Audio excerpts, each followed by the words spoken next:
I don't have the rights to use any actual images of Pokemon in this video, but just me talking to the camera for a few minutes isn't particularly interesting, so I asked my illustrator friend Simon to create some plausible but utterly fake Pokemon for me to catch. Yeah, that'll do. This week there was a bit of a privacy scare about Pokemon Go. Someone said that the company behind it could read all your email.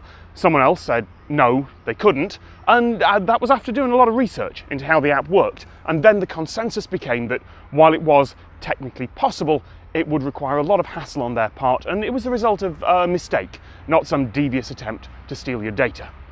The problem was permissions. When you see one of those buttons that says sign in with Google, or sign in with Facebook, or or sign in with Twitter, you are using something called OAuth. It works like this. You tell the app, I'd like to sign in with Google. The app then sends you to Google. Google checks who you are with your username and password, or by doing some magic with your Android phone, and if they're happy, they send you back to the app with a new thing called a token. The app takes the token, and until you say otherwise, it can use that token as a way to access your account without ever knowing your password and without you needing to be there. It is, of course, a little bit more complicated than that, as anyone who's ever tried to write code for it knows, but that's a reasonable summary of what's going on. But here's the clever part. That token, yes, it could have access to your full account, but it can also be set up so it only allows access to a very limited and specific set of permissions. Maybe it can only read your calendar appointments, or maybe it can only add comments to YouTube videos that you watch. For Pokemon Go, that token was meant to only grant access to see your email address, not to read anything, just to prove who you were. The problem was, it didn't. Pokemon Go is made by a company called Niantic. They were originally a spin-off of Google, and it looks like they've got some contacts on the inside. They weren't using the permissions system that everyone else had to use, they were using an old one. Through some fancy manual trickery, it was possible to convert the token they'd been given into an Uber token that would give an attacker full access to everything in your Google account, including your email. They weren't doing this, but they could have. And for that reason, when you checked what permissions Pokemon Go had, Google correctly reported that it had full access to your account. I want to credit Ari Rubenstein at this point. He was the developer who did all the digging and put a really good post together about what's going on. And if you want the in-depth technical details, I'll put a link in the description. The latest update to Pokemon Go, which has none of these weird things, fixes the problem, of course, and all is well.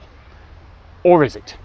Because there's a deeper problem here that can't be fixed by patching some code. Don't get me wrong, the current OAuth solution with its tokens is much better than the old days. I remember when you had to give your actual Twitter password to third-party apps, who would then send it in plain text over the internet. The current solution is better, but it's not perfect. And there are two big things wrong with it. First of all, you have to trust the app. You have to trust that the sign in with Google button is actually doing what it claims. And when the box pops up asking for your Google password, it actually is a box from Google and not the app just faking it. And that's less of a problem for big apps or if you're downloading from the well-moderated Apple App Store, but because Pokemon Go was incredibly popular and not available everywhere in the world, lots of people on Android were sideloading it, downloading it from somewhere unofficial and copying it over manually to their phone. There were plenty of alternate versions filled with malware that would happily have stolen your password or, well, anything else that was on your phone. And second, people's priorities for security often don't reflect reality. We all emphasize easy to understand scare stories over complicated, subtle, boring attacks. That's the reason I'm doing a video about Pokemon Go, for crying out loud. A scare story about an innocent game, one that millions of people are playing and have an emotional attachment to? Oh, if that's actually being evil and reading your email, oh, that'll get the clicks. But that same game, having live tracking on millions of people's locations and social networks, being run by a small company that is now an enormous target for private hackers and blackmailers and governments that would really like to know that information, and that's boring. That's abstract. We know that. But it'll never happen to you, right? I'm a great believer in the old saying, cock up before conspiracy. Never attribute to malice what can be explained by incompetence. No, of course this wasn't a dastardly scheme to read all your email. It was just a couple of developers making a mistake while rushed.